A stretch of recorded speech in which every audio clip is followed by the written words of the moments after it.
গণভোটে অংশগ্রহণে ভোটারদের উদ্বুদ্ধ করতে আজ থেকে চাঁদপুরে শুরু হচ্ছে প্রচার কার্যক্রম। সকাল 11টায় এই কার্যক্রম উদ্বোধন করবেন বিজ্ঞান ও প্রযুক্তি মন্ত্রণালয় এবং অর্থ মন্ত্রণালয় উপদেষ্টা ডক্টর সালেউদ্দিন আহমেদ। এ বিষয়ে বিস্তারিত জানাতে শহরের হাসান আলী সরকারি উচ্চ বিদ্যালয় মাঠ প্রাঙ্গণ থেকে সরাসরি যুক্ত হচ্ছেন প্রতিনিধি বিল্লাল ঠালি। বিল্লাল, এই যে গণভোটে অংশগ্রহণের জন্য ভোটারদের আসলে কিভাবে উৎসাহিত করা হচ্ছে এবং এর কার্যক্রম সম্পর্কে আমাদের একটু জানাবেন।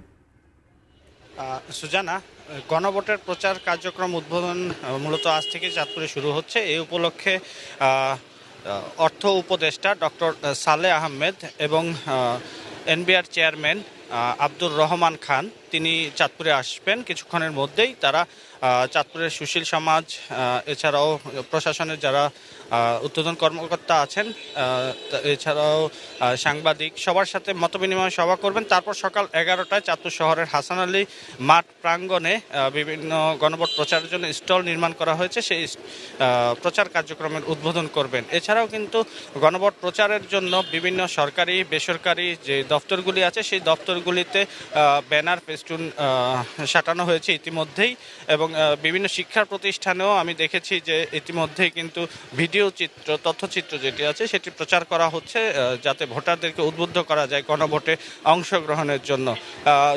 গত 2 দিন আগে জেলা প্রশাসক জানিয়েছিলেন যে গণভোট সরকারি নির্দেশনা মোতাবেক তারা প্রচার করছেন, তবে গণভোটে যে ভোটার যারা আছেন তারা হা ভোট দিবেন কিংবা না ভোট দিবেন এই বিষয়ে তারা কোনো মতামত ব্যক্ত করবেন না। তারা শুধুমাত্র ভোটারদেরকে উদ্বুদ্ধ করবেন যে এই ভোটটিতে যারা ভোটার আছেন তারা যেন তাদের নাগরিক যে অধিকার আছে সেই অধিকারটি প্রয়োগ করতে পারেন।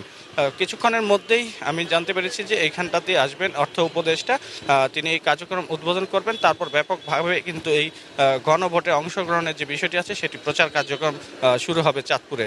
এছাড়াও আমি বিভিন্ন রাজনৈতিক দলগুলোকে দেখেছি তারা বিভিন্ন লিফলেট যেগুলি আছে সেই লিফলেট নিয়ে কিন্তু তারা ভোটারদের দ্বারে দ্বারে যাচ্ছেন এবং তারা প্রচার করছেন যে এই নাগরিক অধিকার আছে, এইটি ভোট দিলে কি কেমন পরিবর্তন হবে দেশের, এবং এই ভোটে অংশগ্রহণ না করলে কি পরিবর্তন হবে সেটি কিন্তু তারা ভোটারদের মাঝে তুলে ধরার চেষ্টা করছেন। সুজানা।